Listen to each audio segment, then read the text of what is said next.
He said, let me go and ask my wife. He come out of the house. I can see Good afternoon and welcome to our very first esports panel. We're very lucky to be joined today by 5 very distinguished guests. Sundance Giovanni of Major League Gaming, Sean Plott of Day 9 TV, Mike Morhaime, Blizzard Entertainment, Alex Garfield of Evil Geniuses, and this panel will be moderated by Stuart Saw of StreamWorks International. This panel will run until 2 p.m. We'll leave 15 minutes at the end for question and answer. If you have any questions during the panel, you can text ask3 to 37048 or tweet your question using hashtag SSAC. And with that, I'll turn it over to Stuart. Thank you, David.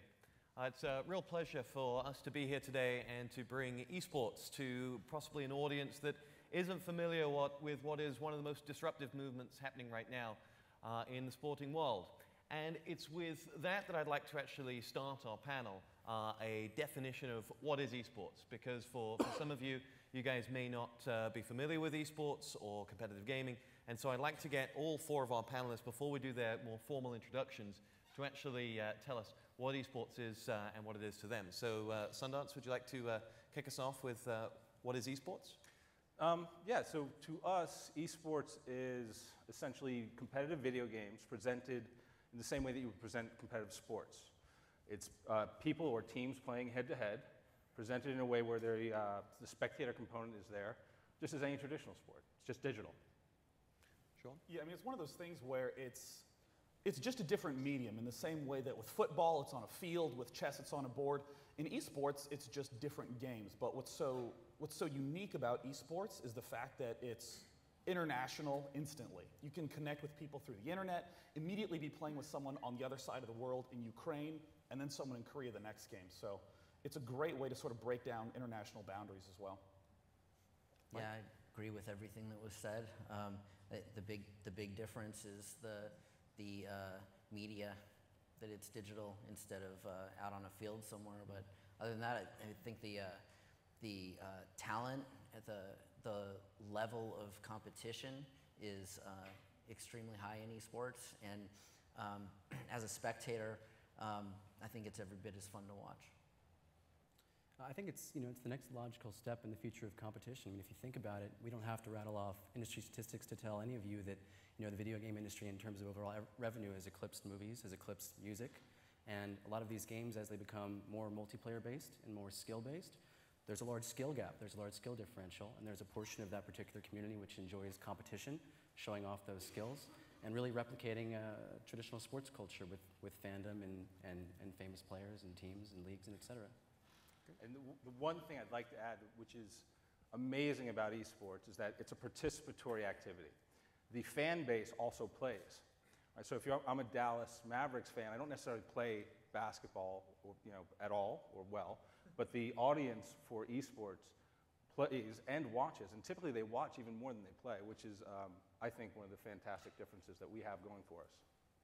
Most definitely. And like any other sport, you have your teams, you have your broadcasters, you have the leagues, you have the people in charge of the sport, and that in esports is very much represented by this panel. So I'd like to go through and ask the panelists to introduce themselves and who they work for as kind of pillars of what esports is. So Alex, would you like to introduce yourself? Yeah, I'm Alexander Garfield. I'm the CEO of Evil Geniuses, which is believed to be the equivalent of the New York Yankees or Manchester United of this space by a lot of people. We are the premier professional video gaming team in the world. Our business model is slightly different from a traditional sports franchise in that while we do have fans and we have branded merchandise and things of that nature, we don't sell tickets to an arena. So when a player joins a pro team, and this is true of Evil Geniuses and most pro teams, they're also signing over their endorsement rights. And so then I'll go out and get sponsors such as Intel or Monster Energy to sign off and gain the endorsement of all of the players in the team at once. And so there's a difference in the revenue stream in the model there in that regard. And in a team in esports, it's multiple games rather than just one discipline. Yeah, exactly. So it's more along the lines of Evil Geniuses is kind of an umbrella brand, and I have a team for Starcraft, and I have a team for World of Warcraft, and a team for Street Fighter. And those are all teams and players with their own formats. Some of them are 5v5, some of them are 1v1, but they're all under the Evil Geniuses banner. And Mike, yourself? So my name is Mike Morhaime. I'm CEO of Blizzard Entertainment, which is a developer and publisher of computer games, best known for World of Warcraft, Starcraft, Diablo, and the Warcraft real-time strategy games.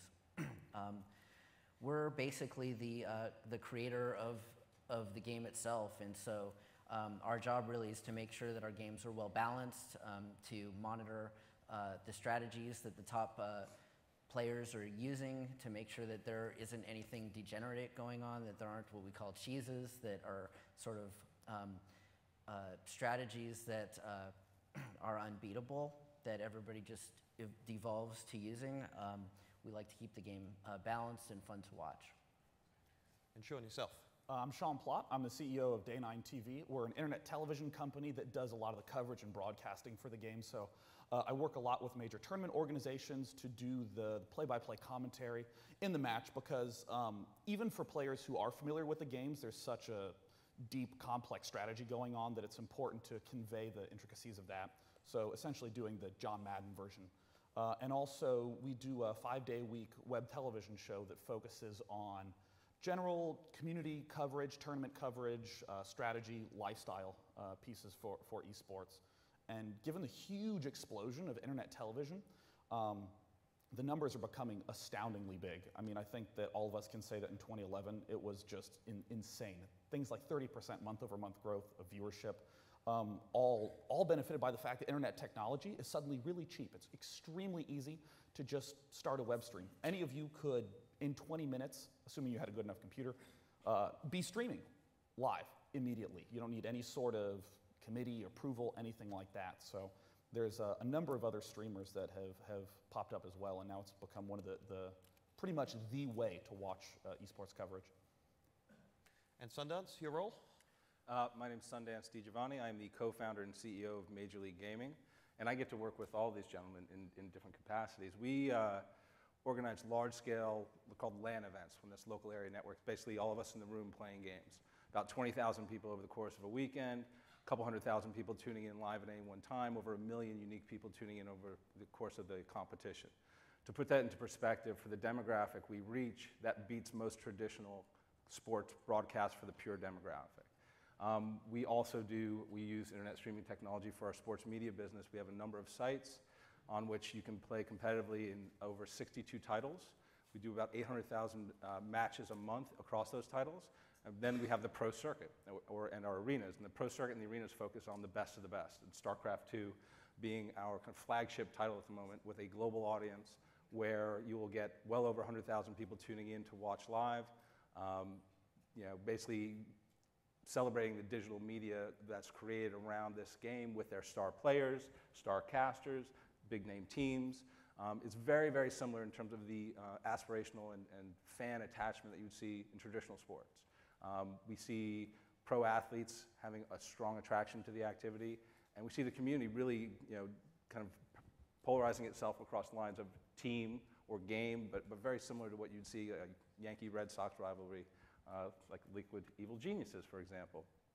And we've been doing it for about 10 years, and it's been an amazing ride. We've seen incredible growth in the last year, due in large part to the fact that we're working with a great new title in Starcraft 2, and also the internet streaming technology allows us to have a global audience instantaneously. And so there you have kind of the 4 pillars of what is esports that are easily transferable into the 4 pillars of any sport or any activity. And I kind of want to understand a little bit more as to where esports happens. When does it become, you and I playing in our living room, playing a game on a console, to becoming, real competitive and professional? And I'd like to get all of you to offer your take on when does it become esports and not just, sometimes aggravated professional or competitive gaming, if you will. So, Alex? Well, when I get asked these kinds of questions, I think also have to do with what is a sport, what's not a sport, what's an esport, what's not an esport. I tend to get frustrated with the nature of the question, because if you were to ask yourself, if you think of, say 2 guys in their 50s or something playing one-on-one pickup basketball, would that in and of itself be a sport, like those 2 guys in their physical shape at that particular time in their lives? Or is that legitimized by the fact that there's the NBA? It's a fairly, significant question, because even within esports, you have some people who are like, well, Starcraft 2 is an esport, but League of Legends, that's not an esport. So it's like, you look at that and it's like, are you actually operating from any kind of objective set of criteria to define what your sport is or what your esport is, or is it more like a cool kids club kind of thing? Like, well, this is what I validate, and this is what I don't validate. So, I would make the analogy, if two guys are playing Halo in their room, I think it's part of an esport culture. Halo is certainly a legitimate esport. It's a competitive culture. Is the individual act of those two people an esport? I don't think necessarily any more or less so than two guys who aren't going to make it to the NBA playing pickup basketball. But it's more about the culture. And so I think it's part of an esports culture, certainly. Mike, do you go out to make an esport title, or do you make titles that just happen to be esport friendly? Yeah, that's a great question. So when we created the first Starcraft, we released it in '98. We didn't set out to create an esport. We wanted to make a really fun, competitive game. And esports really sort of grew around that organically, especially out in Asia, where in Korea, they were running tournaments every day. They were starting to televise them. People started flying to Korea who were really good at Starcraft to compete in these tournaments, and they started getting sponsors, and so it sort of very organically grew into a very popular, really, esport or even just regular sport, mass market. When we set out to make StarCraft 2, we already knew the potential of StarCraft 2 as a popular esport, and so we designed StarCraft 2 with that in mind. And so we talked to broadcasters, we talked to pro players, and talked to them about what was missing from our previous real-time strategy games and what would make it a better spectator experience, what would make it better from a professional competitor perspective, and tried to build some of those things into the game. At a foundational level, probably the most important thing that we had to get right was the balance of the game. In StarCraft, you have 3 different races you can choose from that play very differently, but regardless of which race the player chooses, they have to be very well balanced, and that means there have to be good counters for the strengths and weaknesses of each race. And so we spent a tremendous amount of time testing and retesting and tuning to get the balance right. One thing you did in StarCraft 2 that somewhat speaks to Alex's answer is you built a natural conduit from playing against each other, from two 50-year-olds playing basketball to going straight into a ladder. Was that an intentional part to funnel players from becoming casual into becoming, more hardcore? Well, we wanted to make the competitive side of StarCraft, we wanted to make it more accessible to the average player. One of the problems is when you have hundreds of thousands of people, even millions of people around the world playing this game, if you just go up and randomly match against an average person, you're going to lose a lot. And we wanted to get it so that the matchmaking matched you against somebody at approximately your skill level, but we wanted to kind of capture that competition that you get at a local level, like when if you play in a C+ softball league, you can actually win your league, and it doesn't matter that your team would do horribly if you were playing on a national level. You're in such a small group that the teams are about the same, you kind of have a chance. And so we subdivided the entire ecosystem of StarCraft into small brackets so you can actually have a competitive experience where you feel like you have a chance to do well and you're playing with people at about your skill level. And Sean, yourself, you made a lot of content that spoke to those who were new to the arena and new to StarCraft. Was the intention to bring them up to sort of a pro level, or was the intention just because there was such a mass at the bottom level? Well, I mean, a really weird problem that you have with esports that you don't really have with traditional sports is that, for one, there's no real clear way to learn the rules. Like, if I asked any of you, where did you learn the rules to football? I highly doubt any of you bought the football manual. Is there one? I mean, or went to the Wikipedia page. It's your family who just was there watching the game every Sunday and told you about it. Or even if you're watching football, there's that physical spectacle where if you have never seen a game of football in your life, which is really hard to do, by the way, but even so, if you saw someone do an amazing diving catch for a football, you'd get that. That connection would be clear. So with StarCraft 2, which is the title that I mainly focus on, that is a huge task, just trying to say, okay, here is what's going on, here is what the spectacle is. And to come back to your earlier question of what makes it an esport, I almost wanted to dodge and say, well, whatever the definition is, there are millions and millions of people watching, tuning into all these tournaments. But it comes down to 2 key aspects. One is the competitive depth of the game. that it can continue to generate this interest. Chess has been around for thousands of years and still remains interesting. Tic-tac-toe, there are no major tic-tac-toe tournament circuits. It gets fairly dry, right? But with a game like Starcraft, it continues to be interesting because the design of the game is totally brilliant. Mike, thank you for that. But also continuing along is observability, which is a very interesting aspect to this entirely new form. Because if you think about football, what is the camera angle of watching football? A camera or a viewpoint that no player would ever have ever. There is no correlation between most of the ways that you watch a sport and then the view of the people actually playing the sport. If they attached cameras to all the helmets of people in football, you would have a completely different perspective and would lose all the interesting action going on the field. So when you have a game, there's that perspective. There's things like the visual design of the elements. What are the interactive elements? What are the non-interactive elements? In the same way that you watch a football game and you know that the people, the individuals that are the ones that are actually influencing the game, and the things like the people on the boundaries, on the sidelines, are not part of the game, delineated by this line. So you have that incredibly difficult task of the visual design. So there's a number of big hurdles there. So really, for me, I feel like my role is primarily in that education, to try to not just reveal some of the basics, but also to reveal a lot of the interesting depth of strategy that can actually go on. And that ends up being the huge focus of the content I produce. Now, Sundance, as the owner of the Premier League for esports, is when someone enters your ecosphere, they're already in esports? Do you talk to the casual? Do you speak to the casual, or do you try and bring the casual up? And how do you kind of cross that gray area? Well, I think the first goal, obviously, when you build a digital media business, or primarily digital, is grow the audience. Get to a place of mass and scale where you can say, okay, this is what I have to work with today, and I can expect attendance or viewership of these types of numbers. But the second piece is, and I always refer back to the ASO soccer program. I don't know how many people are familiar with that. I have an 8-year-old, a 3-year-old, and a 9-month-old, and 2 of the 3 are in play soccer, and it's all, it's categorized by, well, first it's magnet ball. It's a soccer ball with 9 kids running around and trying to, be stuck to the ball, and then they get a little bit better, and they move up into their travel teams.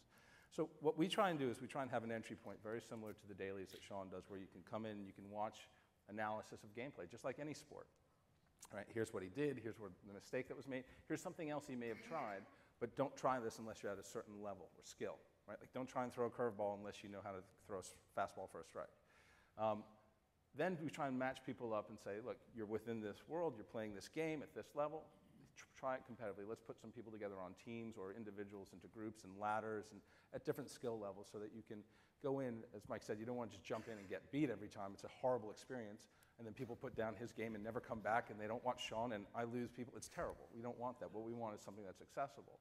But the really important piece, and the thing which I think everyone needs to remember, is that what I'm building, yes, it's for the fans and the players for today, but even more so, it's for the kids who are 12 years old today. Because they're going to grow up, and over the next 4 years, when they're 16, for example, and they're at a point where they can say, Mom, Dad, I want to go to this tournament, they'll understand the rules. They'll be able to identify the sidelines. They'll know what's in play and what's out of play and what's a good play because they will have grown up with it. So our definition of what is esports, to bring it back, is while it's important because we're trailblazing, it's more important that it's something which is set up to be sustainable and welcoming to future generations. You look at American football, for example. The game in the stadium, if you're at an NFL game, I would argue it's better to watch at home because the way it's constructed is for TV and timeouts and advertising, and it's very choppy. So what we've done is we've taken games like Starcraft 2, and we've made those viewable for the home audience without affecting the natural flow of gameplay. We insert replays, we have analysis. Sean will talk about what somebody's done because the game is built to allow for that because Mike and his team have actually spoken to people. You can't deconstruct traditional sports and do that. Right, it's established. It doesn't work that well. You can move the three-point line in or out. You can add TV timeouts, but you can't completely deconstruct and rebuild around spectator experience. So luckily, we're at a point now where the audience, the existing audience size is big enough that studios like Blizzard take the time, put the time in, and balance games which are incredibly intricate so that we can enjoy them, but we can also build something which is going to make a ton of sense in 4 years to a kid who's 16 or 18 years old who's going out to his first tournament because he will have grown up with it. Yeah, I think that's like a really important point to make, that in terms of the education you're giving, you can't try to dumb it down too much because honestly the complexity is what makes it interesting.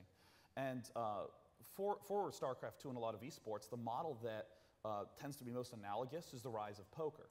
because it's really difficult to compare esports to your traditional mainstream sports because the rule book is presented culturally. You learn it in schools. There's school teams. And, We do have a rule book, by the way, and it's 145 pages. No one's ever read it other than our commissioner, but it does exist. Yeah, no one's going, oh, tournament this weekend, can't wait to read the rule book after I get done with War and Peace. But with a game like poker, it's actually kind of interesting to note that there's that brief education that happens at the start, and there's that weird juggling between, okay, here's high-level commentary, here's a good place to drop in some information. Things like the overlay statistics in poker that recalculate the odds. I don't know anything about poker, but I do know that 80% is probably better than 50% if I went to school, right? Like, and I know that this little definition that's popping up is a term that the commentator just used. Oh, I'm starting to learn a little bit more. So there's this whole presentation method that becomes absolutely critical to sort of presenting and spreading, and like Sundance said, getting to the point where in 4 years, a new person who wants to go to an MLG can say, oh yeah, I grew up playing this game and I understand the way it works and I don't have to read a 145-page rule book. Actually, I want to compliment Starcraft 2 for a second as well, because I think, to one of the points that both of you have made, one thing that's unique about Starcraft 2, I think both as a sport and as a video game, is that the observing perspective is very similar, if not identical, to the playing perspective. And there have been various entities and various developers that have come out with games that have been esport titles. Take for example a game like Counter-Strike, which is a 5-against-5 first-person shooter, where each player, there are 2 teams of 5 players simultaneously combating each other, and each player has a first-person perspective. It's like a shoot-'em-up game with a gun. And imagine what it's like to try and spectate that as a casual observer. You have 10 different first-person viewpoints to keep track of, and then an overview of the map, and they're all running around. But the problem is that the entertainment value is actually in seeing those reflex shots. And people tried over and over again to find a way to make that easily enjoyable, and it just wasn't. So when you have a game like StarCraft 2 where it's made to be observed and it's easy to understand, and once you play it, you understand what's going on, that's very, very valuable. For example, certainly the perspective that you have when playing the game of football is not the perspective that you have when watching the game of football. It's not the point of view of the quarterback, and then after he throws the ball, you switch to the point of view of the wide receiver.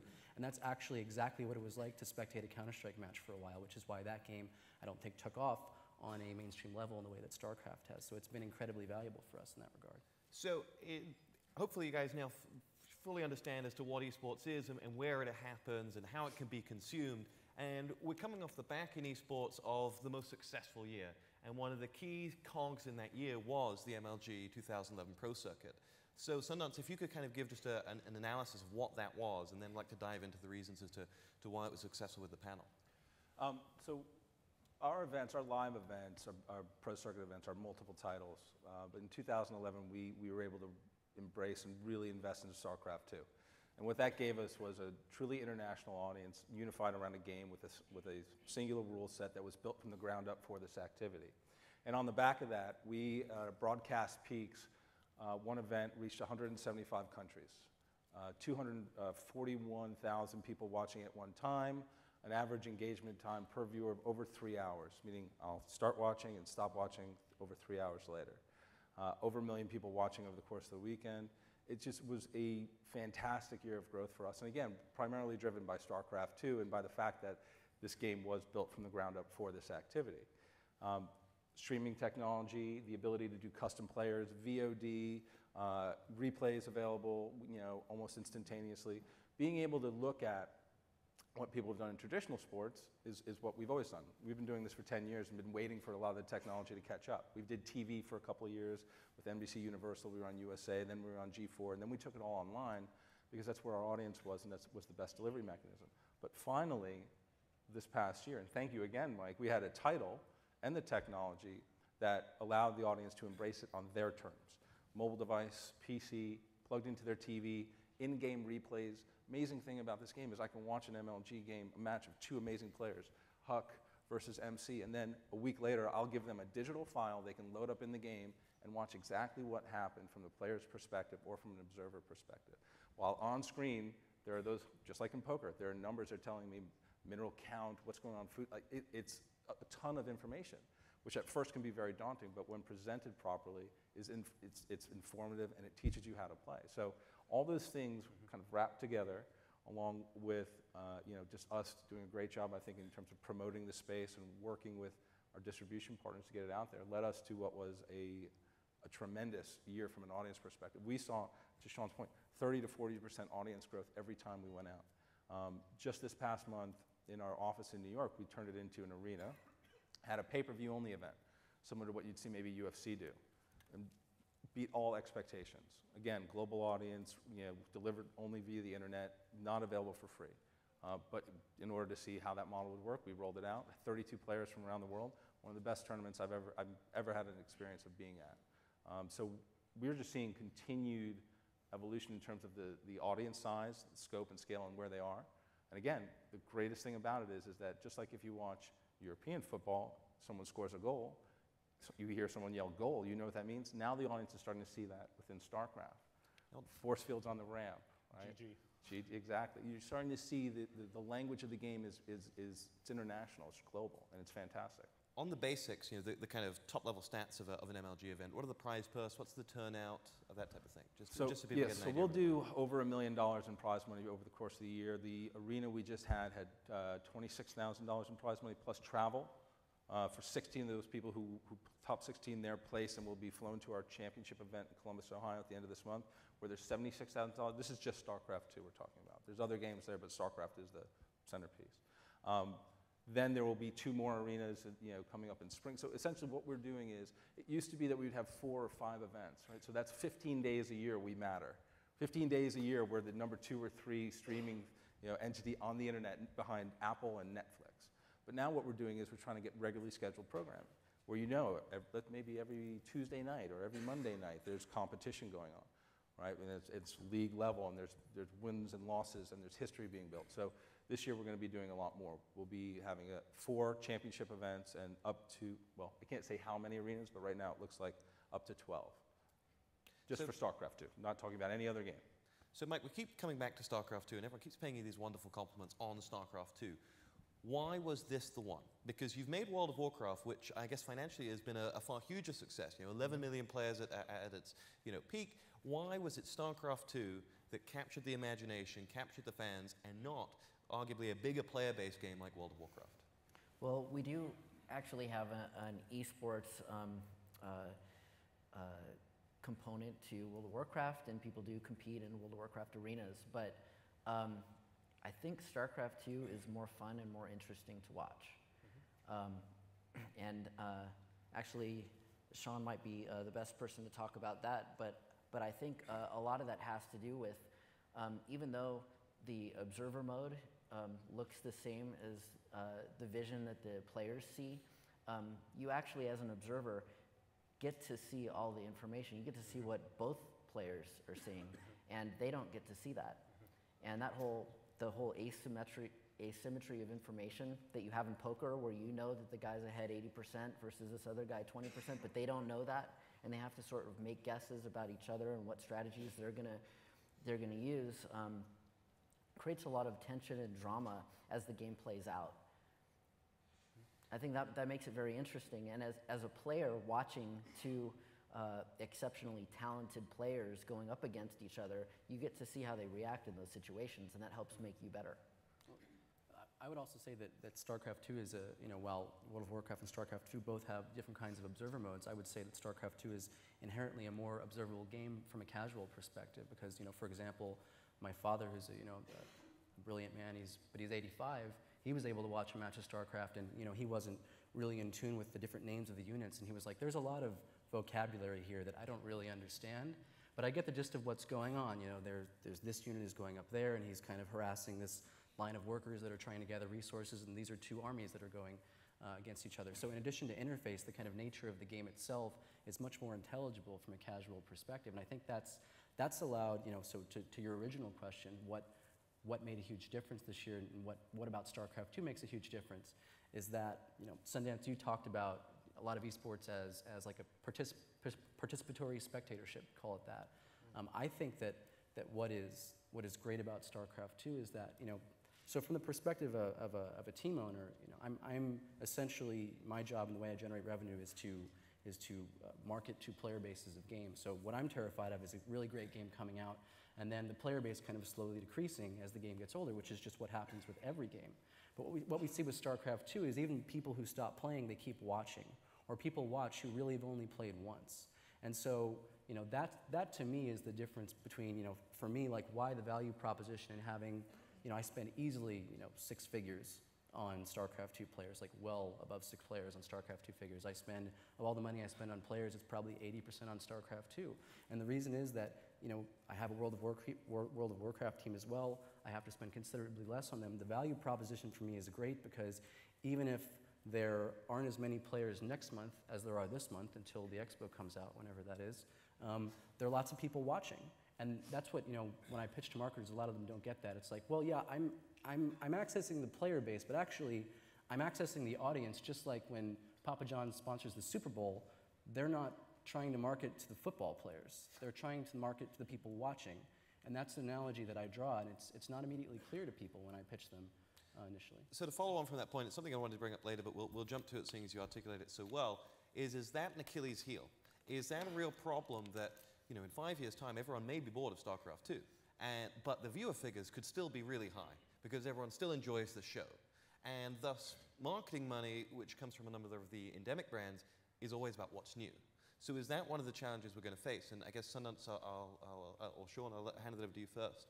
Sorry, apologize for cutting Sundance. Start. Go ahead. But with you know, a game like StarCraft 2, it's obviously that sort of competitive depth that makes it interesting. And it's almost an imaginary cultural boundary is the only thing that we're really trying to battle against. It was really interesting with the original StarCraft, which is heralded as one of the most successful esports title of all time. I mean, multi-million-dollar teams in South Korea, 2 channels, full-time broadcasting just StarCraft 2 tournaments, the most popular sport in Korea with baseball. You have that going on, and it was so difficult in the West to go to a sponsor and say, hey, I have this audience here of potentially millions in the Korean and foreign market. Why don't you sign on board? And they say, but that's an old game. It looks old. The graphics aren't that good. And I mean, it doesn't really work that way with other medium. I mean, you don't say something like, well, the movie was made in '99, so I mean, everything about it's just, don't want to be involved with it. You know, there's a real timelessness to the competition that makes it interesting. And with StarCraft 2, I mean, we talked a little bit about MLG's amazing growth.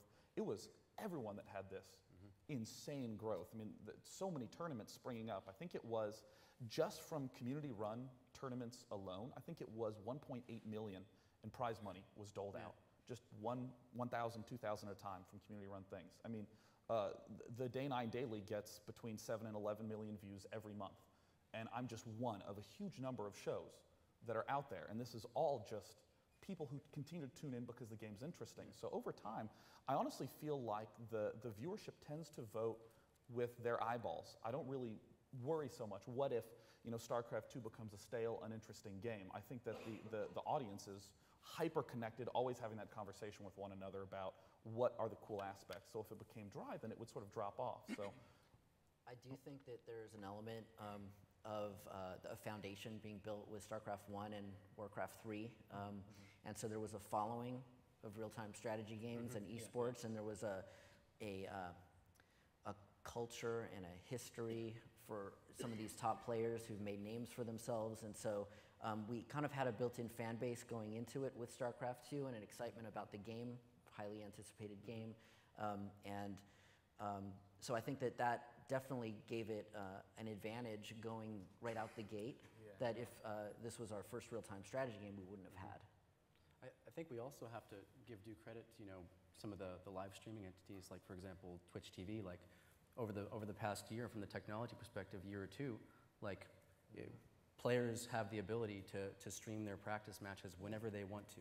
And actually, for me, like so I'm a team owner, but you know, another way in which my business model diverges from a traditional franchise is I have my own media network. You know, I have my own online tournament that is the Evil Geniuses Masters Cup, and I have EG players streaming their practice matches. And actually, some of our biggest metrics are driven when our top players turn their stream on, and they don't have to do anything special to make it observable because Mike has made it observable. So they just take their first-person perspective, and we get 10 to 15 to 20,000 people watching at any given moment for just one player stream. So, you know, I rope in 2 to 3 million unique people a month just on player streams and tournaments. And none of that could be possible if I also had to worry about, well, how am I going to get the player? Where's the technology going to come from? Do I have to pay for bandwidth? Like, it needs to be like a one-switch activation kind of thing.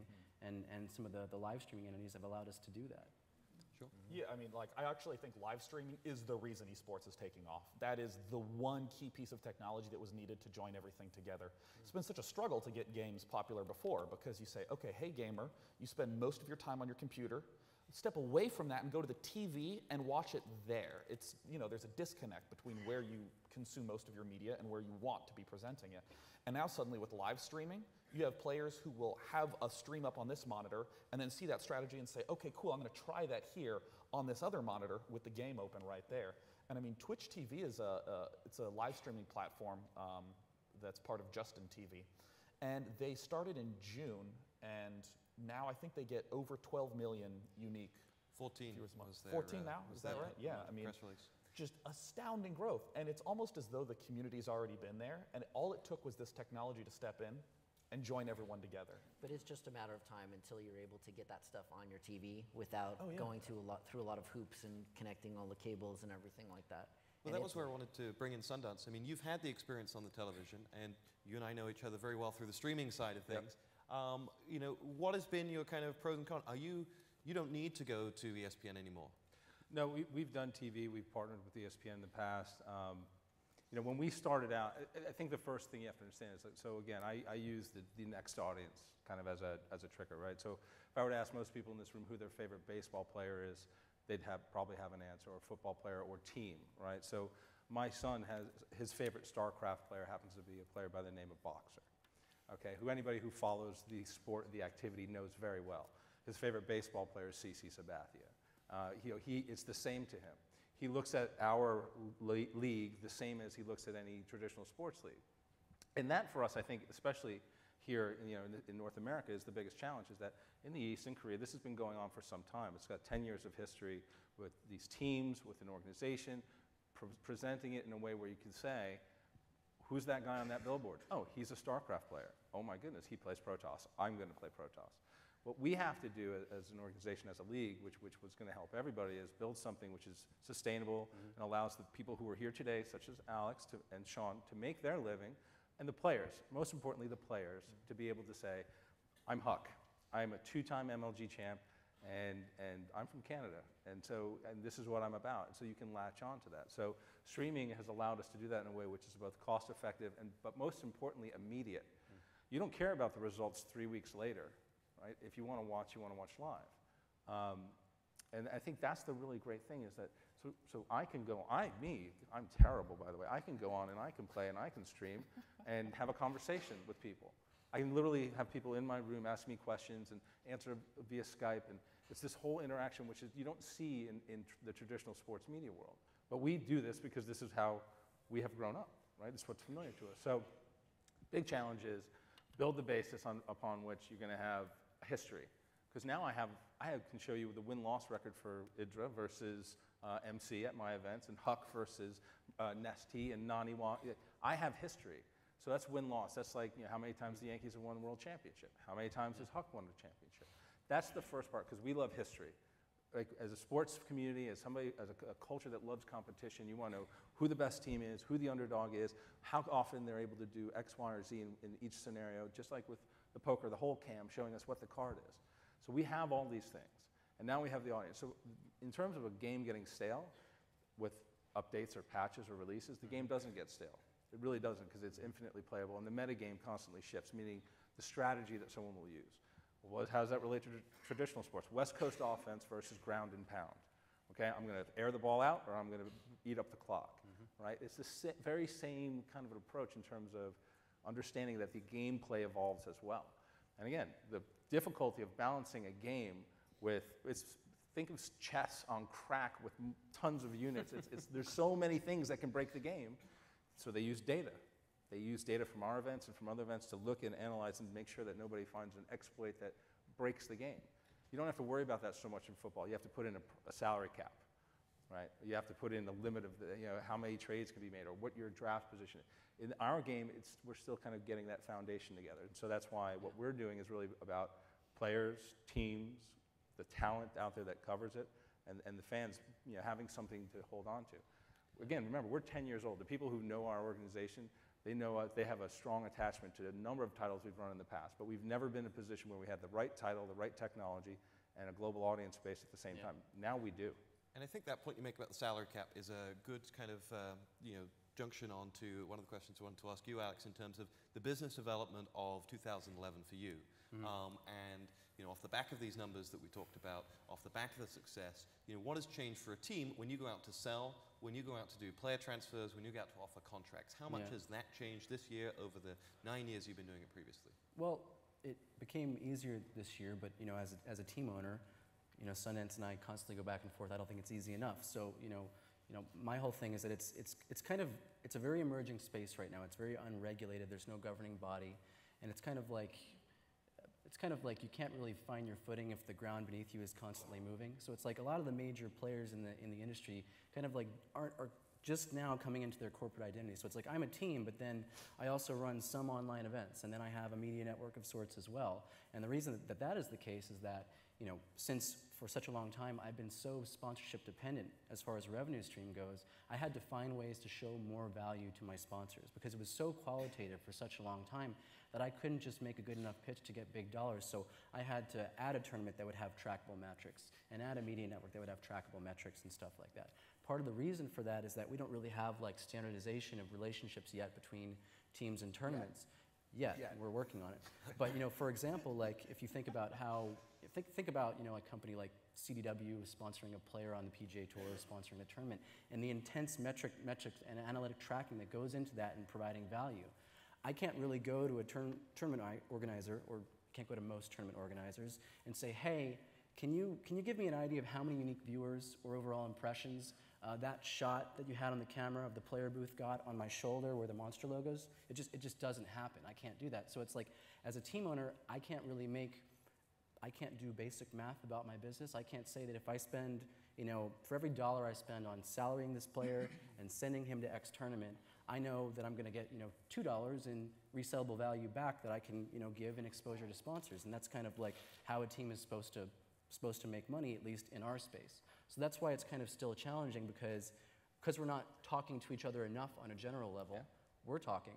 But on a general level, teams and tournaments don't talk enough. Yeah, it's also for us, there's a challenge because, Alex is one of many people who have teams, and I use finger air quotes because what defines a team, right? So what we have to do is we have to figure out a way to standardize that a little bit more and work with and support people directly by giving them analytical data, by giving them the ability to take footage and repackage that and show that to people and use it in their own sites.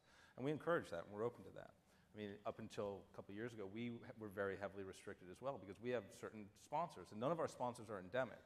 It's the Dr. Pepper's, Hot Pockets, and Doritos of the world who are spending lots of money with us in order to kind of have an umbrella impact, to be a hero brand. So now we're at a place though where we've opened up a bit and there's more exposure available. So one of the things we need to do is figure out, how do the seasons run? How long are they? How many teams are actually within the league? And what's the accessibility platform? Because it needs to be open. Great thing about what we do is that it's a mixture of a professional league and fantasy camp. You can go and you can actually play against, Huck or Idra, and it's like, oh my God, he beat me. But you're on the same computer in the same place, and like, take my picture. Will you sign my shirt? See it all the time, because that's the allure of this. This is the way we've done it, so that it's open and accessible. And some of that's with moving to some of the arenas and the more regularly programmed stuff will go away, but you always have to have that. That's how you bring in the next generation. Can I ask how you're supporting a Team EG in terms of the analytical data? Much like Alex was mentioning, how does the league and team coexist in terms of passing on metrics and working to increase the size of the pie? Right. So I'm a big believer in sharing data. There have been challenges in the past because, again, some people come and aren't as reasonable as Alex, and sometimes Alex can be, very heated in terms of what he's trying to accomplish. But, I'm a big fan of the, put it out there. Because we're not at a point right now where it makes sense for us to put up a wall and kind of garden off the access to that information, because I want his players at my events because they're some of the biggest draws possible. Right? People will tune in to watch them, and I want him to be able to build their brand. I want people to be able to say, I want to be the next Huck. I want to be the next Greg. Why did Greg GG? Sorry. But you know, it's like when you literally, I just want people to have these moments, because as with any traditional sport or non-traditional sport, I was there when. That's the phrase, right? I was there when Huck won the first MLG event with Korean competitors. Yeah. That was a big deal. I was there when Sean came out and handed a trophy to, you know, those moments. That's what this is about. That's why we're here, because in sports, they're made possible by people competing at a level which is just, you get it, but you can't do it every day. We're not capable, but we admire it. So those, I was there that when moments are just, they're so much easier to capture now and create. And to your credit, like, with the recent arena event, you guys were the first to do any kind of, like, you know, so we go back and forth like as a referral program, a rev share program, but it was the biggest first step any tournament has ever made. You know, MLG did a referral program so that different prominent broadcasters and teams could have an opportunity to do a rev share on the ticket price of the arena pay-per-view. And of course, you know, I say this in support of it, and EG wasn't part of the program because we have this back and forth, like, is it a rev share or is it a referral? But we're getting there. The thing is that we have a lot of moving parts. As a team owner, I'm dealing with a lot of different tournaments, and the dialogue is not nearly as good as it is here. But we're building something. Actually, I was going to ask you, Sean, because, you know, broadcasters are an equally big part of this. Everyone kind of has, you know, we're figuring out our own ways to generate revenue. So, you know, whereas I have a lot of sponsorships going into a tournament, some broadcasters do an appearance fee, and some may do rev share. And I don't want you to, you know, spill your guts or anything, but, like, what is it like from a broadcaster's perspective in terms of getting this system together? Yeah, I'm glad you asked, because everyone is experiencing the same basic problem, which is that change is the hugest thing that we're having to deal with. It's so unclear how it's supposed to work. Yeah. I mean, for instance, let's just take internet streaming technology, which is so new and so finicky. If you have a tournament that you told me nothing went wrong with the streaming, you're lying to me, because it did, right? It's actually impossible to get it to work properly. Except for the MLG ones, of course, right? No, I mean, that's great. Well, I mean, if there's like some blip on someone's connectivity. The public internet, right? If you use the public internet as delivery and you've got somebody whose connection is not so good in Finland, guess what? That's suddenly my problem. Yeah, and right? 11 hours ahead in Finland on a dial-up modem he can't watch, but it's my fault. And it is, because I have to provide a good experience to everyone. Yeah, somehow. I mean, like, even things like, you know, views, metrics that a team would want. What is the metric that you use? For instance, a view on YouTube is not the same thing as a view on Blip TV. Yeah. On YouTube, every time I hit play on a video, it's a view. So if I rewind the same video 4 times and watch it, it's 4 views. Blip TV has a very strict view policy. If you watch a show and then you start over again, it will not register a new view for 24 hours. Yeah. So suddenly it's kind of apples and oranges. There's even some streams, some CDNs, where if I'm watching one video, it actually rebuilds the stream multiple times throughout. So if I just sit and watch a show for an hour, it counts as 4 to 5 views. So, you know, having the unique viewership come up, that sort of thing is a real struggle in terms of also even the way that you are allowed to get money from the community is a huge issue. And that's I use that word allowed quite seriously, because there is the thinnest wall between an internet television broadcast and the audience you're trying to hit. There is not an article that, you know, a news person would write, well, the community seemed upset. You see a person in the community post about you in a very clear place, and you can go there and talk to him right at ground level. I mean, Sundance was just talking about how in the matchmaking system for these tournaments, or excuse me, for the practice ladders, you can be matched against grandmaster players, the best of the best. You actually have that chance to do that. And as a result, the community feels incredible ownership over your content. So in a sense, it is not an audience. It's not like me saying, my demographic is 16 to 35 males, and I try to scoop out a portion of it. We have an audience of a few million, and we can talk to them, and we can hear them. It becomes a dialogue. So for instance, in terms of, you know, our revenue models, very simple ones, we have commercials that play, and we get advertising revenue on that. You know, merchandise, very standard model. But another interesting one is the voluntary subscription. If you would like, you may donate $5 a month to the Day 9 Daily. You get virtually no bonus content. You get a little special icon in chat, and we have some fun little events that we throw. But by and large, it's entirely voluntary. And this is an extremely successful model with the community. Because they feel ownership over the content, they also feel a sense of pride in supporting. And I say things like, guys, this is a way for the show to remain free. You have no obligation to do it, and I'm going to try to not run that many commercials. And we're flooded with emails, thousands of emails of people saying, you should run more commercials. You should run 15 commercials every hour.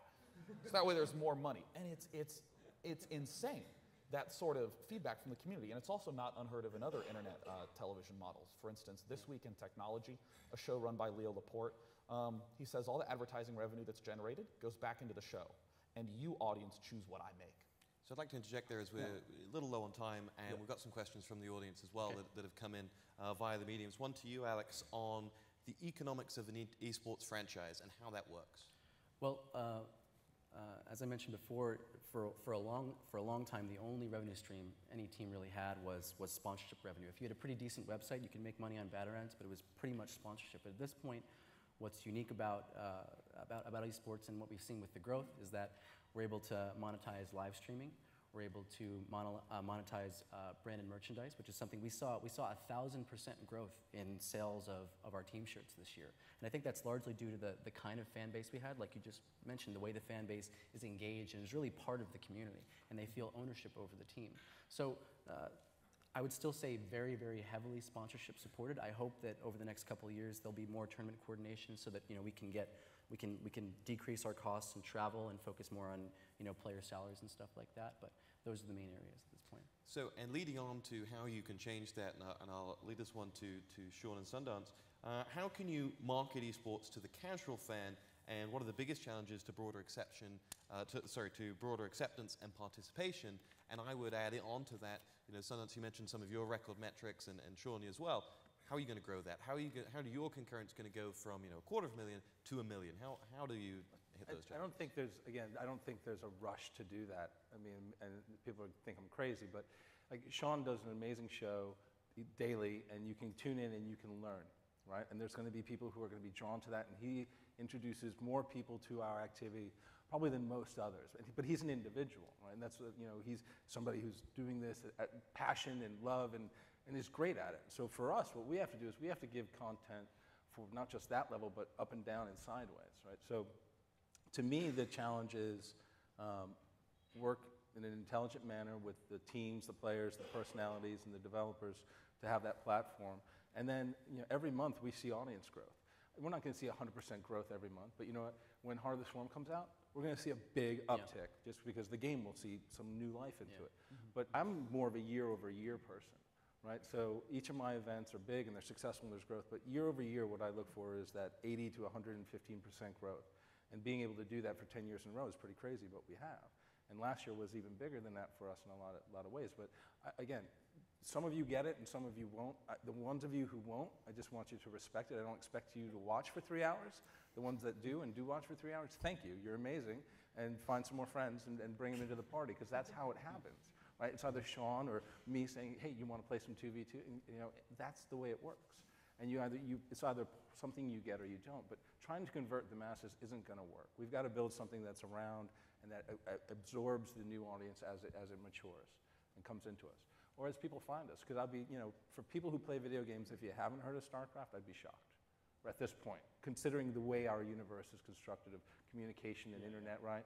You know about it. Do you know about Boxer? Maybe not. Do you know about Huck? Maybe not. But it's not hard to find them, because one Google search away is Sean, who's going to reference them, is EG, right? Or is the Blizzard Esports hub. So these things are out there. Yeah, I feel like the key word is participation. That is the key in this medium. Having any way to get the community involved has just been paramount. I mean, like MLG has a voting system for what match do you want to see at the tournament. There's going to be 6 that are going on at the same time. Choose the highlight match, and boom, the community's suddenly getting involved. There was a time when the daily was almost strictly, the daily's the web show that I do, the daily was almost strictly analysis. And then we introduced an idea called Fun Day Monday, where we impose a ridiculous constraint of how to play, like playing soccer hopping on one foot, right? And you submit the game, and we just have a fun time. You send me the game, and we'll just watch a whole bunch of ridiculous, funny, goofy games. And the viewership for that show increased the viewership of the daily by about 100%, just by having that kind of participation. Or, for instance, there's a huge movement now called Barcraft, where the community will go to a local bar and say, hey, turn off sports and turn on Starcraft for the night, and we promise we'll bring you a few hundred people. And the bar owners are like, 200 people sounds good. And then this has been an explosion all over the world, and now everyone is getting involved in Barcraft, and this has become a huge way to bring in those new audiences, because suddenly it's not, and suddenly it creates that environment where traditional sports become popular. I learned football because my grandparents every Sunday would watch the Kansas City Chiefs. Go Chiefs, by the way. Sorry about that. Yeah. Yeah, so it's the social component that what yeah. Sean it's the social component. Like for so long, people thought of video game players as, well, they're just sitting in the dark playing by themselves. It's a very social activity. It's incredibly, we talk about it, we do it together. We come together over this just as you come, like Thanksgiving, we would watch football and play football in the yard. That's the same type of a thing where you watch and you play and you learn, and that's kind of what we've built. But the amazing thing about this community is, the sense of ownership and entitlement comes because of the love and passion that's attached to it. It is, without a doubt, the most rabid fan base I have ever dealt with. Yeah. And it's amazing to see. I think you guys both made two crucially important points. Sundance before, when you were talking about the consistency of the league going forward and getting people who are 12 years old going, and Sean, when you brought up Barcraft just now, because those are two, I think, key moments in the life of a sports fan that happened relatively early, the social component and being introduced to it in person by other people, and then also the fact that you can be introduced to it when you're young, and you can actually, I remember, when I was 12, and I'm from Philly, I'm an agonizing Philadelphia sports fan all the time, right? And I idolized my favorite athletes, and that's something that I don't think you do that when you meet someone or you see someone that you admire when you're 30, not in the same way that you do when you're 12. Like, they're giants in your mind. I remember when I first met one of the pro Counter-Strike players that I had heard of, I was 17 years old, and this guy is just, he's just like exactly like me, and my knees are shaking, I'm sweating. Like, this guy was a hero in my head. And so those kind of interactions, when we're younger and when we're introduced to these things in person, can really build the kind of the glory aspect of this and help drive for esports what help us make sports is so significant. Mike, question for you from the audience. In what extent should esports gamers have an impact on game development? So I'm going to assume they're talking about the top level. Yeah, and how you change the game. There, it's real, and I think hopefully we'll be able to expose it to more people. Yeah, I completely echo what Alex and Mike said. There is no doubt in my mind that esports will continue to grow. And in fact, even aside from the games themselves, I think that esports will be the leading example of how internet streaming is a disruptive technology. Real leaders like Twitch TV are demonstrating that more and more people don't even need to turn on their TV to consume their content. And moreover, the content that they consume is not a passive one-way street. It's an actual dialogue between you and the content producer. You can have influence on the show that you're watching while it's happening. So I imagine in 2015 that there will be a number of other industries that will catch up and realize that streaming is the next big key to building and sustaining a community. It's already happening now with the trading card game community. I know Magic the Gathering is now having a huge surge in online viewership and that sort of thing. So I'm really excited for 2015. So nuts. You'll see more growth. I think you'll see the development of the product a bit more and making it more accessible to a broader audience. And I think the most important thing around it is that it's just, there are viable options. From speaking just about my company and my business, fantasy sports is now a component that we're wrapping in. We can go to television. We don't need to right now. We may. We have people who are approaching us about that. The international scene is something where you're going to see us broaden out a little bit and do things. But at the end of it, what the real focus is that some of these names that we've mentioned on this panel, a Huck, a Boxer, an MC, what you're going to really see is you're going to see those players and the teams that they represent. You're going to start hearing those names much more frequently. Okay, and not just in connection to Starcraft 2 necessarily, but because that's going to be something that we've seen happen in the past. One of the things that we've done in our history is we had one of our very first accomplishments was getting a player, in terms of mass brand, was getting a player's likeness on 175 million bottles of Dr. Pepper. It was another age for us with another game. But just, when we start to focus on what we're going to do once we get this structure built around Starcraft 2 and some of the other titles we're looking at, it's just going to suddenly be there. You're going to open the Sunday paper and see it. You're going to see win-loss record and stats. It's just a matter of time. Excellent. Well, thank you very much, guys. Daryl, I believe you wanted to have a few words before we close out? I'd like to thank the panel. I also like to bring Sean O'Brien up here. When we wanted to bring esports to the conference, I called the guy I knew. He's a video game producer, dressed like one, as you can tell. And I'd like to say, I mean, I hope in a small way we're introducing esports to a different audience. I really think esports will be the #1 sport in the world. You don't know when, you don't know it's foolish to both do a level and a timing. So I'm just going to do someday it'll be the #1 sport in the world. And Alex can correct me. I think after a winning panel like that, you're supposed to bust out the Idra shirt. And again, thank you very much for listening, and thank you to all the great panelists. So.